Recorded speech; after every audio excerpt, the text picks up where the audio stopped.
हमारे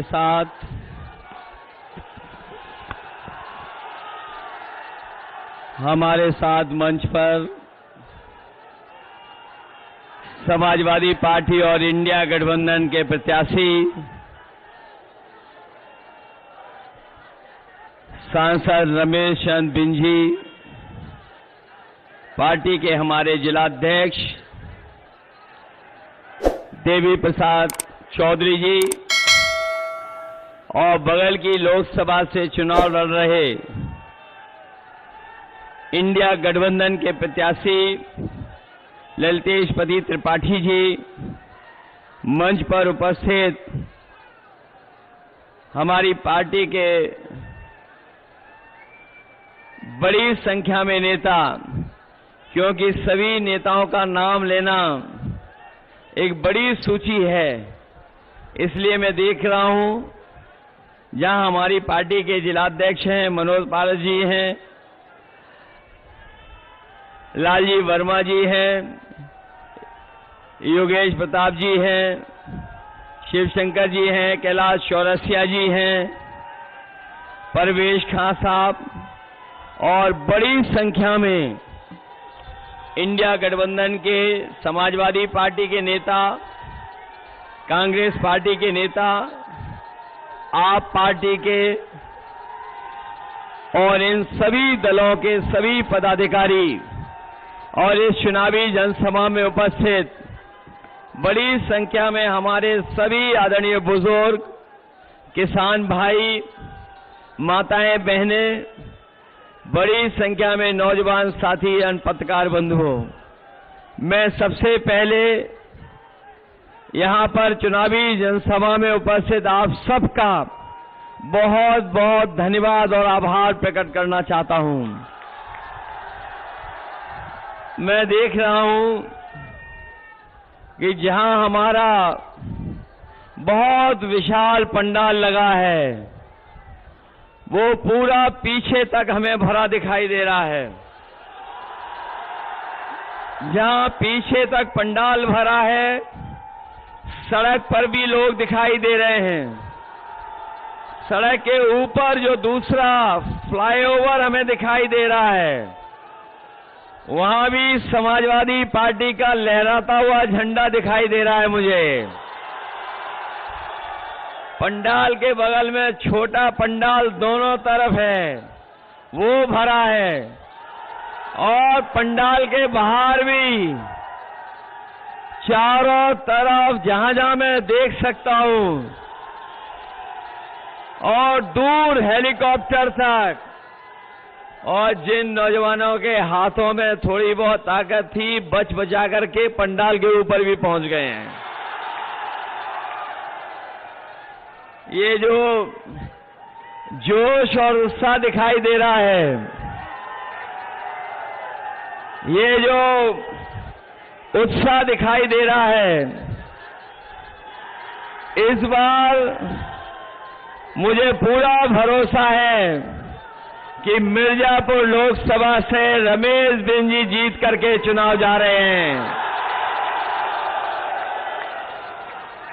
और जैसे ही हम लोग यहां पहुंचे हैं, मौसम भी बदल गया है।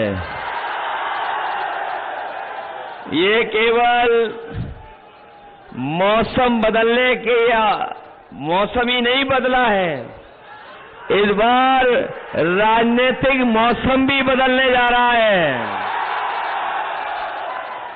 ये केवल मौसम नहीं बदला है, इस बार राजनीतिक मौसम भी बदलने जा रहा है।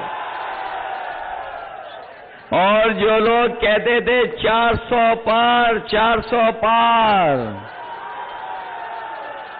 बताओ अब उदास हो गए वो लोग, क्या नहीं उदास हो गए हैं? जो 400 पार बोलने वाले 400 हारने जा रहे हैं, इनका ये 400 नारा हमें बाद में समझ में आया। जैसे ही इन्होंने 400 पार का नारा लगाया,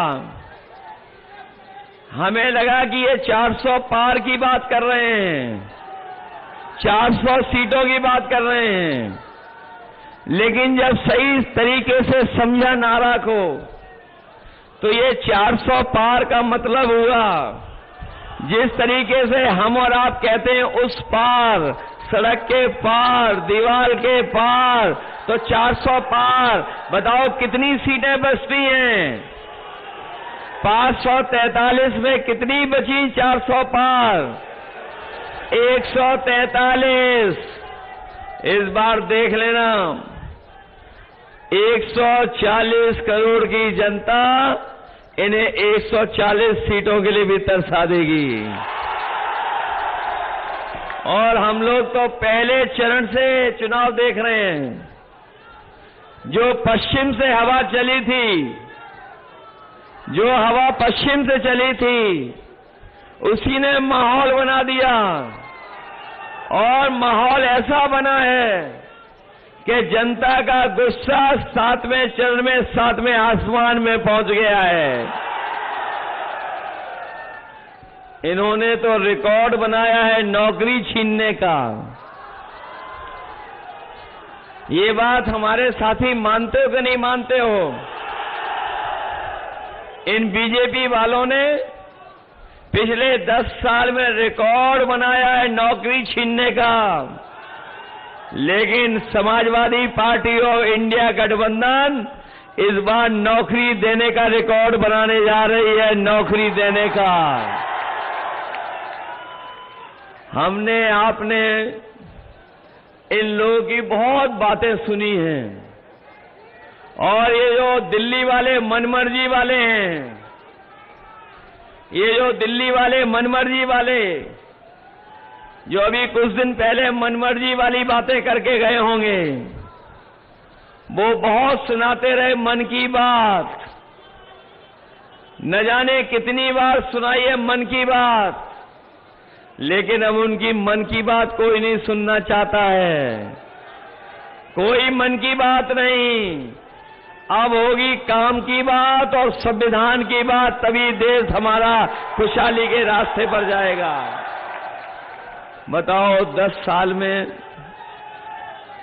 ये जो दिल्ली वालों के 10 साल में, भारतीय जनता पार्टी के 10 साल में हर बात इनकी झूठी निकली कि नहीं निकली?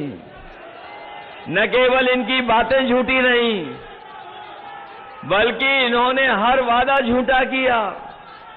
हमारे किसान भाई होंगे, वो जानते होंगे कि इन्होंने वादा किया था कि किसानों की आय दोगुनी हो जाएगी, लेकिन आज जब किसान देखता है तो उसकी फसल दोगुनी नहीं हुई, और जो उसको कीमत मिल जानी चाहिए थी फसलों की, वो भी फसलों की कीमत नहीं मिली। और जिस तरह महंगाई बढ़ी है, लागत बढ़ी है, तो हमारा किसान भी संकट में चला गया, दुखी हो गया, और उसके साथ धोखा हुआ। और एक समय ऐसा भी आपने देखा जिस समय बीजेपी के लोगों ने फैसला लिया कि इस देश के बड़े बड़े उद्योगपतियों का कर्ज माफ होगा। इन्होंने कर्ज माफ किया, और जो हिसाब किताब लगाया है कर्ज माफी का, हमारे तमाम जागरूक लोग जानते होंगे कि पिछले 10 साल में भारतीय जनता पार्टी ने बड़े बड़े उद्योगपतियों का, बड़े बड़े कारोबारियों का, अपने मित्र मंडली का लगभग 25 लाख करोड़ रुपया माफ कर दिया बैंकों का। लेकिन हमारे किसानों का माफ नहीं हुआ, उन पे कर्ज बढ़ता चला गया। और जब सरकार ने नियम बनाया तो नियम ये बनाया था कि जिस भी व्यक्ति का बैंक से 5 करोड़ से ऊपर का कर्ज है, उसका कर्ज माफ हो जाएगा। बड़े बड़े उद्योगपतियों का, बड़े बड़े कारोबारियों का तो 25 लाख करोड़ माफ कर दिया, लेकिन हमारे गरीब और किसान और गांव में रहने वाले लोगों का, जिनका केवल हजारों और लाखों में कर्ज है, उनका माफ नहीं हुआ।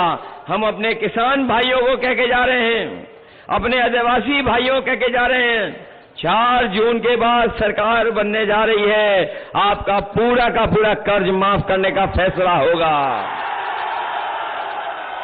न केवल कर्ज माफ होगा आपका, बल्कि जो लड़ाई हमारी आपकी बहुत पुरानी है कि किसानों के अपनी फसल की कीमत के लिए कानूनी अधिकार मिले।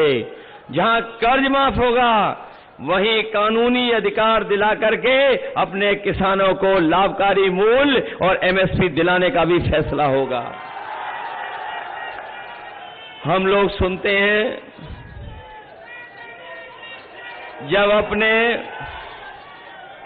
जब हम लोग अपने पड़ोसी लोकसभा के प्रधान सांसद जी का भाषण सुनते हैं, हमने भी सुना होगा, कई बार सुना होगा। वो जब अपना भाषण शुरू करते हैं तो वो कहते हैं भारत माता की जय, भारत माता की जय, भारत माता की जय। लेकिन सोचो हमारे नौजवान साथियों, इसमें तमाम वो नौजवान होंगे जो फौज की नौकरी के लिए तैयारी करते थे,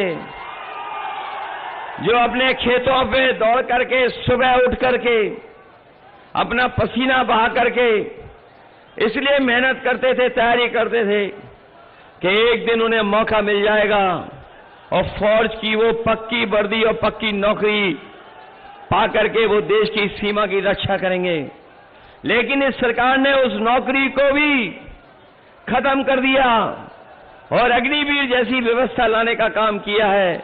मैं तमाम अपने नौजवानों को कह के जा रहा हूं जो फौज की नौकरी के लिए पक्की वर्दी पहनना चाहते थे, पक्की नौकरी कर करके, कि आने वाले समय में न केवल फौज की नौकरी बढ़ेंगी बल्कि अपने नौजवानों को पुरानी जो भर्ती होती थी फौज की वैसी भर्ती दिला करके अग्निवीर व्यवस्था खत्म करने का काम करेंगे। अग्नि व्यवस्था स्वीकार नहीं करेंगे।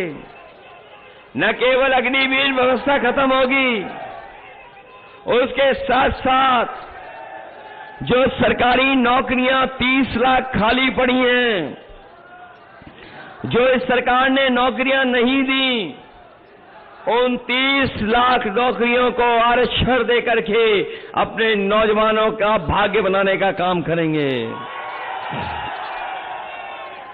हमारे नौजवान जानते होंगे इस सरकार में जो भी नौकरी निकली सबके पेपर लीक हो गए। बताओ पेपर लीक हुए कि नहीं हुए? और आप जानते होंगे कोई एक पेपर लीक नहीं हुआ है। इस सरकार ने जितनी परीक्षा कराई सब में पेपर लीक हो गए। और अगर पेपर लीक की वजह से जिन नौजवानों की नौकरी छूट गई, नौकरी नहीं कर पाए, जिन्हें नौकरी मिल जाती, अगर उसी का गणित का हिसाब किताब लगा लें हम, तो आप सोचना पूरे उत्तर प्रदेश में पिछले कई वर्षों में इन्होंने जो नौकरियां निकाली थी, जिसकी वजह से नौकरियां नौजवानों को नहीं मिल पाई, पेपर लीक हुए, जिसके कारण नौजवान निराश हो गया। अगर हम उन्हीं नौजवानों के माँ बाप को भी जोड़ दें और गिनती कर लें तो गिनती बहुत बड़ी है। अगर एक नौजवान और उसके माँ बाप को जोड़ दें, इस तरीके से 60 लाख बच्चों का इस सरकार ने पेपर लीक के कारण भविष्य अंधकार में डाला है। अगर हम उन्हीं 3 सदस्यों का 60 लाख से गुणा कर देंगे तो पूरे उत्तर प्रदेश में 1,80,00,000 लोग ऐसे हैं जो पेपर लीक की वजह से इस सरकार से नाराज हैं।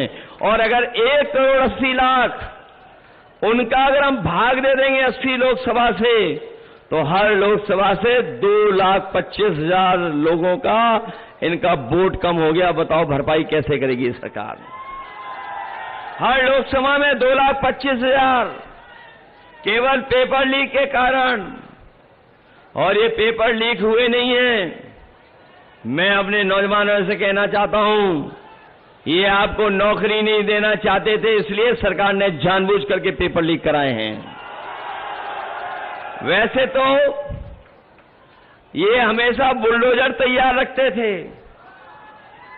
इनका बुलडोजर हमेशा तैयार रहता है। लेकिन बताओ साथियों, एक भी पेपर लीक करने वाले पर इनका बुलडोजर चला हो तो बता दो हमें। कहीं बुलडोजर नहीं चला। और न केवल इन्होंने नौकरियों में धोखा दिया, बल्कि हमारे साथी जानते होंगे, इन्होंने सरकार में बैठ करके खाद की बोरी से भी चोरी कर ली। पहले 5 किलो खाद की चोरी की, फिर 5 किलो चोरी कर ली। बताओ हमारे किसान भाइयों, खाद की बोरी से चोरी हुई है कि नहीं हुई है? और पिछले 10 साल में 10 किलो की चोरी हुई कि नहीं हुई? और ये चोरी वाली बात कभी कभी मैं सोचता थी कहां से सीख करके आए हैं। मुझे बाद में पता लगा ये बोरी की चोरी पार्ले बिस्किट पैकेट से सीखे हैं। जिन लोगों ने पहले पार्ले जी का बिस्किट पैकेट खरीदा होगा तो इतना बड़ा खरीदा होगा, और जैसे जैसे महंगाई हुई बढ़ी और उन्होंने मुनाफा कमाना शुरू किया, तो बताओ आज पैकेट कितना बड़ा मिल रहा है? बताओ छोटा पैकेट हो गया कि नहीं हो गया? 5 बिस्किट का पैकेट हो गया कि नहीं हो गया? याद रखना, जिस तरीके से इन्होंने खाद की बोरी की चोरी की है, ये सरकार में बने रहे तो आपके बिस्किट पैकेट का जो 5 बिस्किट था 4 गायब हो जाएंगे, 1 बिस्किट का पैकेट मिलेगा आपको। इसलिए सावधान हो कि नहीं हो। न केवल इन्होंने महंगाई बढ़ाई खाद की बोरी की चोरी करके, बल्कि बताओ हर जरूरत की चीज महंगी हो गई कि नहीं है? आपका डीजल पेट्रोल महंगा हो गया, और जो वो सिलेंडर मिला था खाना खाने के बनाने के लिए, बताओ आज गैस का सिलेंडर कितना महंगा हो गया। अब तो कोई इस्तेमाल भी नहीं कर रहा है। सुनने में आ रहा है कोई गैस सिलेंडर भरवाने भी नहीं जा रहा है।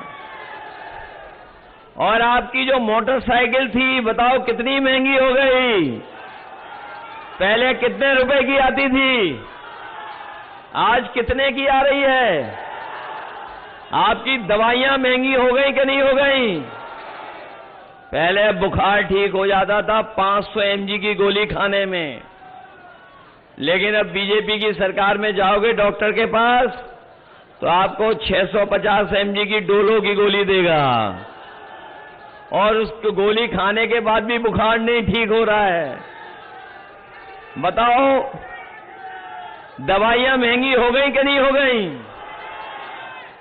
और न केवल दवाई महंगी हुई है, बल्कि इन्होंने इलेक्टोरल बॉन्ड लेकर के बताओ भ्रष्टाचार किया कि नहीं किया? और जब कोई इलेक्टोरल बॉन्ड के बारे में पूछता है तो भारतीय जनता पार्टी का बैंड बज जाता है, उनकी पोल खुल गई कि नहीं खुल गई? कोई सोचता था कि हजारों करोड़ का चंदा मिलेगा। चंदा तो हजारों में लाखों में दिया जाता है, कोई 1000 करोड़ में नहीं देता, 500 करोड़ नहीं देता कोई। लेकिन इलेक्टोरल बॉन्ड के नाम पर इन्होंने बहुतों से पैसा लूटने का काम किया है। शायद आजादी के बाद किसी राजनीतिक दल ने ऐसा भ्रष्टाचार नहीं किया होगा जैसा भारतीय जनता पार्टी ने किया है। बताओ इन्होंने लूटा कि नहीं लूटा? और आपकी जो 100 नंबर की गाड़ी चलती थी पुलिस के लिए, बताइए वो खराब कर दी ने कर दी? न केवल खराब हो गई है, बल्कि जब से 100 से 112 नंबर किया है, अपने पुलिस के भाइयों ने भी रेट बढ़ा दिया कि नहीं बढ़ा दिया?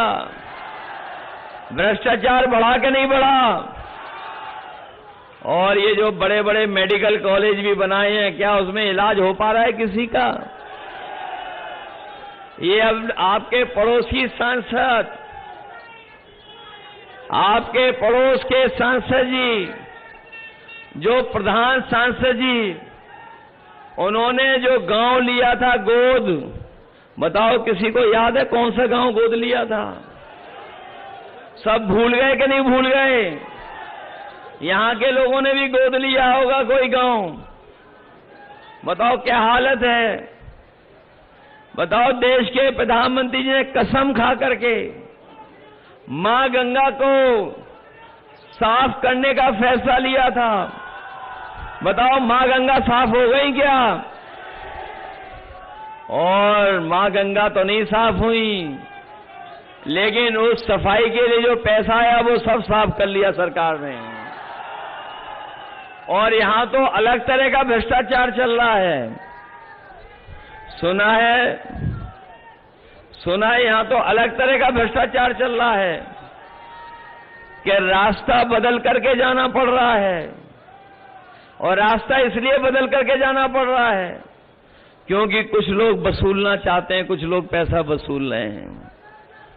बताओ पैसा वसूली चल रही कि नहीं चल रही मिर्जापुर में? मैं देख रहा हूं कि जो लोग अच्छे दिन लाना चाहते थे वो अच्छे दिन तो आए नहीं। लेकिन एक बात हम लोग जानते हैं कि 4 जून को जब भारतीय जनता पार्टी हारेगी तो सुनहरे दिन आएंगे, लेकिन खुशियों के दिन भी आएंगे। बताओ खुशियों के दिन लाना चाहते हो कि नहीं लाना चाहते हो? और अब तो परेशानी और जो संकट के दिन हैं, ये दुख दर्द के दिन और संकट के दिन खत्म होने वाले हैं कि नहीं खत्म होने वाले हैं? अरे मिर्जापुर में तो मैंने सोचा था कि बहुत विकास हो गया होगा। बताओ 10 साल से कितने नौजवानों को नौकरी मिली है? बताओ हमें नौजवान साथियों, कितनों को रोजगार दे दिया 10 साल में? और जो लोग कहते थे कि हम निवेश लाएंगे, बताओ मिर्जापुर में कहीं कोई बड़ा कारखाना लग गया हो तो बता दो। और जो कभी प्रधानमंत्री ने चिमनी देखी थी, क्या वहां से धुआं निकलने लगा क्या वो ऐसे ही खड़ा है कि नहीं खड़ा है? और कहते थे कि यहां पर बहुत पुश्तैनी कारोबार है, बहुत पुश्तैनी काम होते हैं, उनके लिए हमने योजना बनाई है। बताओ कोई योजना बनी हो तो बता दो हमें। हमें तो लगता है इस बार मिर्जापुर वाले लोग इनके पैरों के नीचे से कारपेट खींचने वाले हैं। इसलिए मदद करोगे आप लोग? ऐसा तो नहीं कि डर जाओगे किसी के डराने से। और ये जो बीजेपी वाले आखिरी वक्त में मैनेजमेंट करते हैं, आखिरी वक्त पर जो मैनेजमेंट करते हैं, उसमें तो नहीं उलझ जाओगे आप? अपने बूथ पे जाओगे कि नहीं जाओगे? और अगर कोई डराए और आपको बूथ पे जाने के लिए रोके तो ऐसा तो नहीं कि रुक जाओगे आप लोग? वोट डालने जाओगे आप लोग?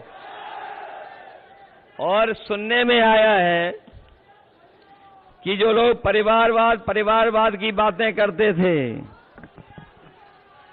यहां तो बहुत बड़ा परिवार राज कर रहा है। यहां भी तो राज कर रहा है परिवार। बताओ यहां भी तो राज चल रहा है कि नहीं चल रहा है? हमारे गरीब भाइयों को याद होगा जब 2022 का चुनाव था, इन बीजेपी वालों ने राशन में न जाने क्या क्या देने का काम किया था। याद होगा राशन में क्या क्या दे रहे थे? पहले दाल दे रहे थे, नमक दे रहे थे, चना भी दे रहे थे, रिफाइंड तेल भी दे रहे थे। और बताओ राशन में आजकल क्या दे रहे हैं? बताओ राशन में कटौती हो गई कि नहीं हो गई कटौती? राशन में गरीबों को क्या मिल रहा है? पता नहीं क्या दे रहे हैं राशन में आजकल। इसलिए अपने गरीब भाई बहनों को हम कह के जा रहे हैं, आदिवासी भाई बहनों को कह रहे हैं, माताओं बहनों को कह के जा रहे हैं कि समाजवादी पार्टी और इंडिया गठबंधन ने तय किया है कि आने वाले समय में जब सरकार बनेगी तो न केवल राशन की गुणवत्ता बढ़ाएंगे, हमारे गरीबों के परिवार को पूरा भरपेट भोजन मिल जाए, उसके लिए मात्रा भी बढ़ाएंगे। और जिस तरीके से संपन्न लोग आजकल बाजार का पैकेट का आटा खरीद करके खा रहे हैं, जो गुणवत्ता में भी बेहतर है, पौष्टिक भी है, हम अपने गरीबों को आने वाले समय में राशन को बढ़ाने का तो काम करेंगे ही करेंगे, उसके साथ साथ पैकेट का आटा और डाटा भी फ्री देने का काम करेंगे। राशन की मात्रा इसलिए बढ़ाएंगे, 10 किलो इसलिए देंगे जिससे कि हमारे गरीबों का, सभी लोगों का भरपेट खाना हो जाए, भोजन हो जाए। और जो पैकेट का आटा है वो पौष्टिक देंगे जिससे कि स्वास्थ्य बेहतर हो। और डाटा इसलिए क्योंकि बिना डाटा के आजकल कुछ चल नहीं रहा है।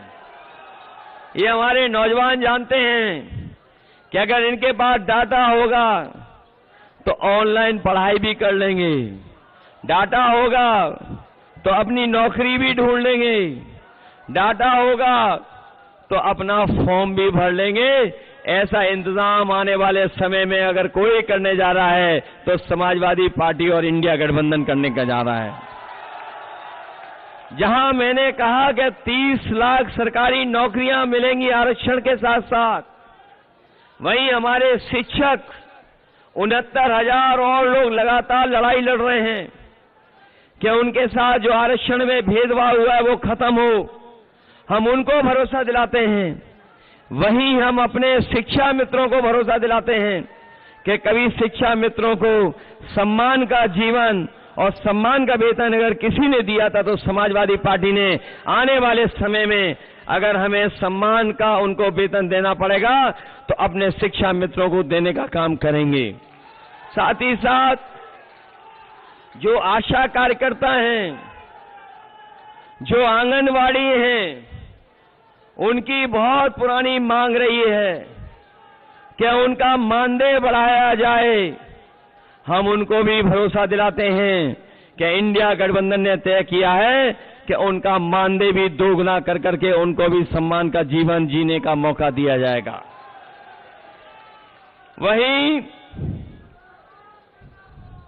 वहीं जो हमारे मजदूर हैं, मनरेगा वाले जो मजदूरी करते थे, उसके लिए भी इंडिया गठबंधन ने तय किया है।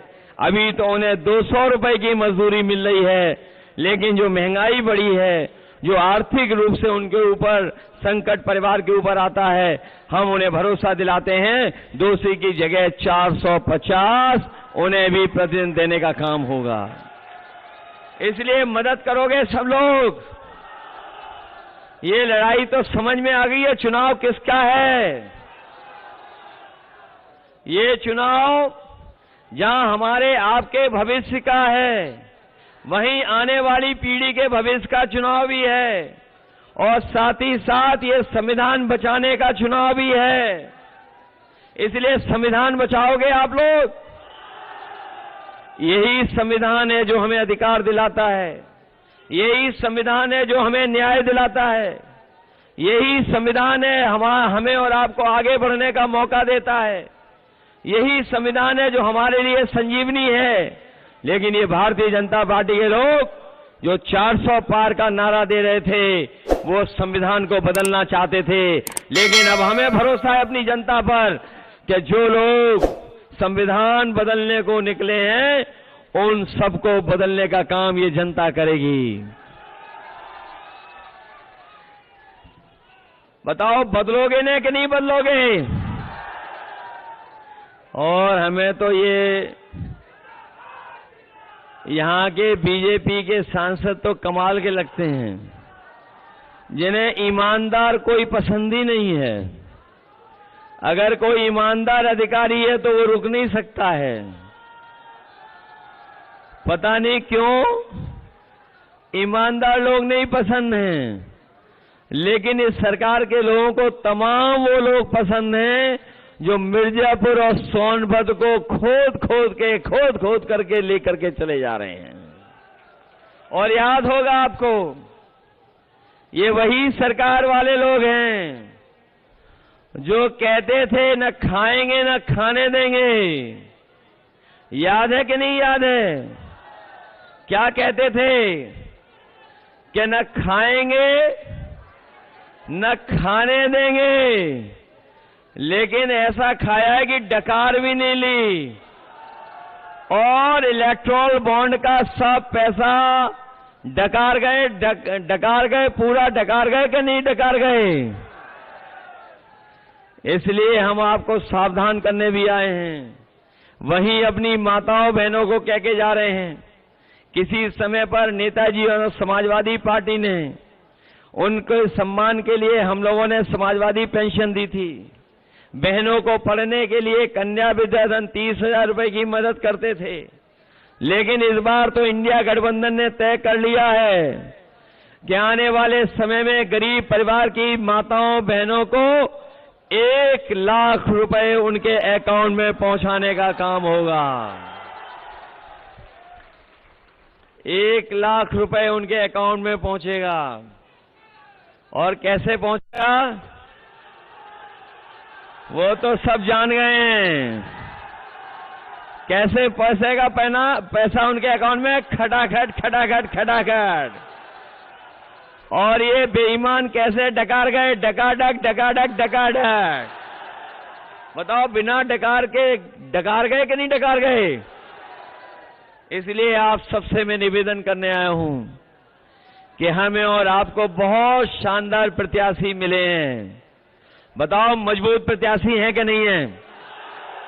बताओ, समीकरण फिट है कि नहीं फिट है? और एक बात तो जानते होंगे कि बीजेपी वाले बताओ आरक्षण को खत्म कर रहे हैं कि नहीं कर रहे हैं? बताओ, संविधान पे इनकी नजर है कि नहीं है? न केवल संविधान के पीछे पड़े हैं, बल्कि इन्होंने वैक्सीन लगवा करके हमारी आपकी जान के पीछे पड़ गए थे कि नहीं पड़ गए? और अब क्या कह रहे हैं कि जो वैक्सीन लग गई है वो वापस ले लेंगे।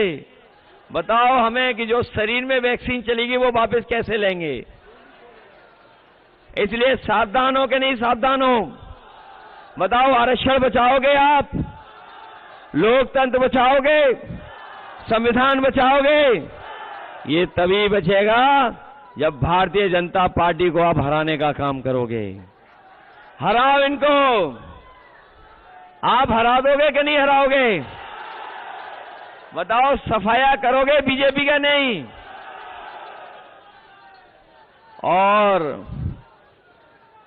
मैं दिल्ली से एक गाना लेके आया हूं, हमारे चांद हैं। हालांकि उम्र उनकी बहुत है, लेकिन कद कम है उनका, छोटा कद है। लेकिन उससे पहले मैं आपसे जानना चाहता हूं, ये बताओ, आपको कोई डराए धमकाए तो डरोगे तो नहीं? और अगर कोई फोन करके धमकी दे तो घबरा तो नहीं जाओगे?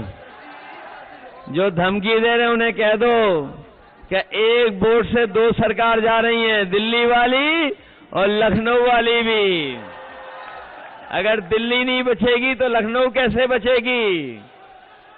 बताओ, इनका आत्मविश्वास डगमगाने लगा कि नहीं डगमगाने लगा? और ऐसे डगमगा रहे हैं कि अब इनकी भाषा भी बदल गई है। बताओ, इनकी जबान लड़खड़ाने लगी कि नहीं लड़खड़ाने लगी? और क्या क्या बोलने लगे हार के वजह से? सब कुछ बोल रहे हैं कि नहीं बोल रहे हैं? इसलिए इनसे सावधान रहिए।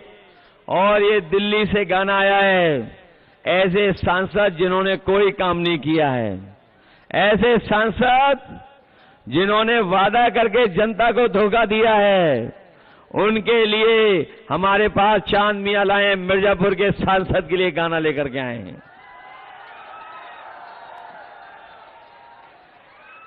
जाइए।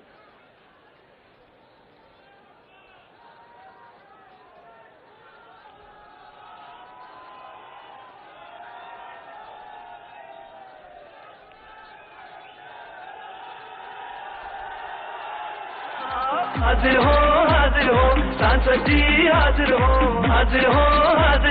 सांसद जी, हाजिर हो। किसान को भूले वोट को लेकर आए दुगनी का कहा जुमला देकर छुट्टा पशुओं ने किया नाक में दम, कर यूरिया बोरी से कम, मजदूर की तुमने मजदूरी मारी, डरी सहमी सी हर लड़की नारी, बिन बिजली के अरे खड़ा है खंबा, बिन पानी के नल का बम्बा, जेब भरी पर भरा न गड्ढा, बिन दवा इलाज पर जान दद्दा, दुगना हुआ महंगाई से खर्चा, लीक हुआ एग्जाम का पर्चा, बेरोजगारी और बेकारी, लगी नौकरी भी गई हमारी, है भ्रष्टाचार का बोलबाला, कारोबार पे लग गया ताला,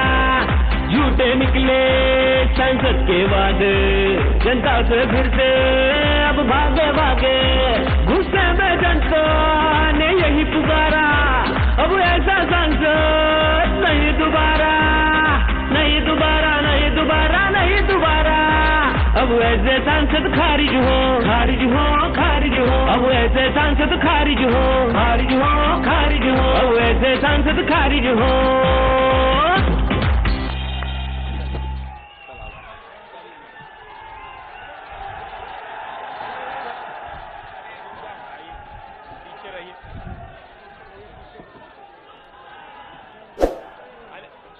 अरे उधर से क्यों जा रहे हैं? रुक जाइए, समय होता है भैया, पीछे आओ यार।